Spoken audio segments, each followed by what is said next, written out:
हरिओम. भगवद्गीता बोध. अध्याय 15वा पुरुषोत्तम योग.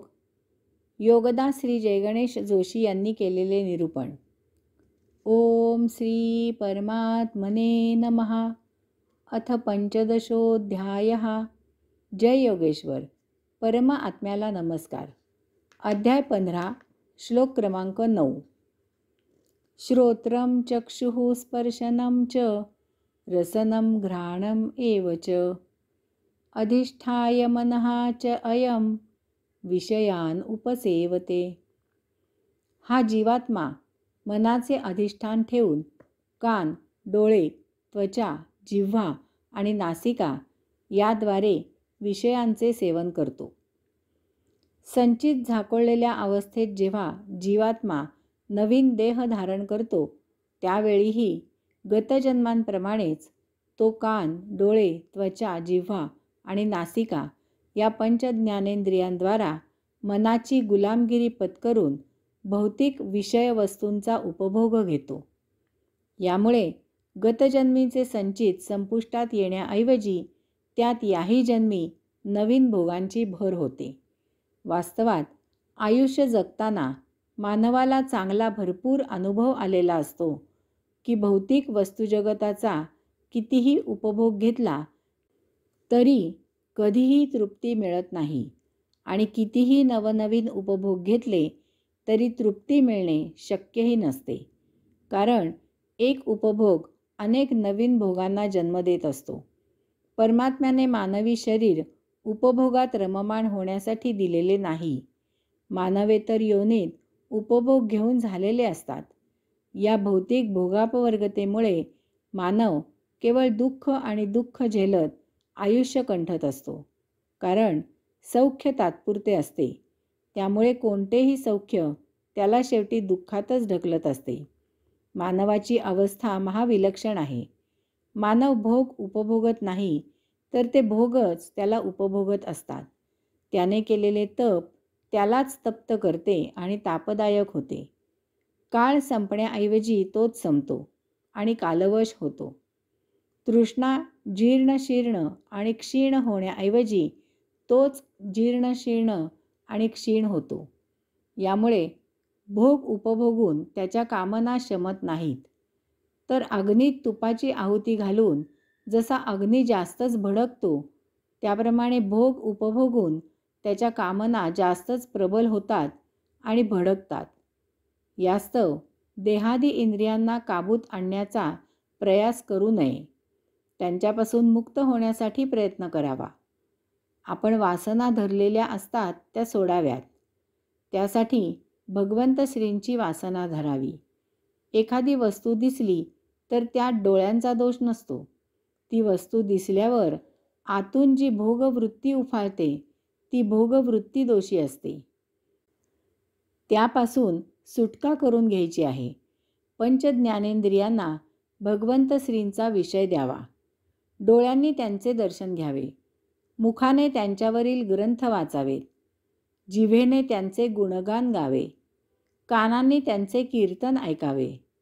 त्यांच्यापुढे लोटांगण घालून त्वचेने त्यांच्या मूर्तीला स्पर्श करावा. जेणेकरून आपण अंतर्बाह्य आत्मसन्मुख होऊ असे करावे आणि परमपद प्राप्त करावे. हरिओम. श्लोक क्रमांक 10. उत्क्रामन्तं स्थितं वा अपि भुज्यानं वा गुणान्वितं विमूढाः न अनुपश्यन्ति पश्यन्ति ज्ञानचक्षुषः. शरीराचा त्याग करताना किंवा शरीरात स्थित असताना विषयभोगात रत असलेला त्रिगुणांनी युक्त असलेला मूढजन जाणत नाही, परंतु ज्ञानचक्षु असलेला जाणतो. येथे जाणणे याचा अर्थ देह आणि आत्मा यांचे पृथक्करण जाणणे असा आहे. हेच सत्य ज्ञान आहे. हे ओळखणारा ज्ञानी असतो. आत्मतत्व देहाहून निराळे आहे. आपण ते अविनाशी आत्मतत्व आहोत. आपण तो मरणधर्मा देह नाही. देह काही कालावधीनंतर मृत होतो, परंतु त्यातील आत्मतत्व अक्षय आहे. देहपतन झाल्यावर ते आत्मतत्व तेथून बाहेर निघून जाते. शरीर जिवंत असताना ते आत्मतत्व देहात असते. देह झिजतो, परंतु त्यातील आत्मतत्व जसे होते तसेच अबाधित राहते. ते देहाप्रमाणे कालाच्या अधीन नाही. ते अपरिवर्तनीय आहे. देहादी इंद्रिये भौतिक विषयभोगात रत असताना ते आत्मतत्व देहातच असते. इंद्रियांना विषयभोगांसाठी ऊर्जा आत्मतत्वापासूनच मिळत असते. इंद्रियांना स्वातंत्र्य आहे. ती जेव्हा त्रिगुणांनी युक्त असतात तेव्हाही ते आत्मतत्व देहातच असते. परंतु भोगापवर्गतेच्या विषयभोगात मानव त्या आत्मतत्वाला विसरून जातो. कारण देहादी इंद्रियांच्या सौख्यासाठी त्याच्या आयुष्याचा जीवनप्रणालीचा कारभार मनाकडून चालतो. अशांना येथे मूढ असे म्हटले आहे. अशा मूढांना देहादी इंद्रियांच्या विषयभोगापुढे त्यातील अमर, अक्षय अशा आत्मतत्वाची ओळख विसरायला होते. असे लोक मूढ आहेत. जवळ अविनाशी अमृताचा ठेवा असताना हे लोक नाशवान अशा भौतिक वस्तुजगतात अमृत शोधत असतात. परंतु जे आत्मतत्व जाणतात त्यांना ज्ञानचक्षु असतात असे भगवंत श्री सांगत आहेत. अशांना आत्म्याची ओळख झालेली असते. कारण सूक्ष्म आत्मा जड भौतिक भोगप्रवृत्तीने झाकोळलेल्या ज्ञानेंद्रियांनी जाणता येत नाही. त्यासाठी सूक्ष्म ज्ञानेंद्रियेच लागतात. सोन्याची पारख सोनारच करू शकतो. तसेच आत्मतत्वाची पारख ज्ञानी योगीच करू शकतो. त्यांना देह आणि आत्मा यामधील भेद माहीत झालेला असतो.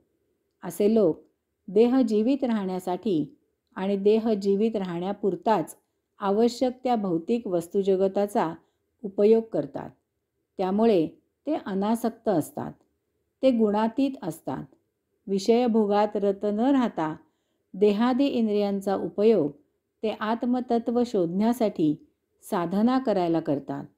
त्यामुळे देहात आत्मतत्व स्थित आहे याचा त्यांना साक्षात्कार होतो. देह सोडून जाताना त्यांना मूर्छा येत नाही, तर ते देहपतन होत असताना संचित नसल्यामुळे जागृत राहून स्वतःचा मृत्यू अनुभवतात. देहामधून आत्मा बाहेर होत आहे हे ते अनुभवतात. त्यांना मृत्यूचे क्लेश होत नाहीत. त्यामुळे त्यांना मुक्ती मिळते. त्यांना पुनर्जन्म घ्यावा लागत नाही. हरिओम.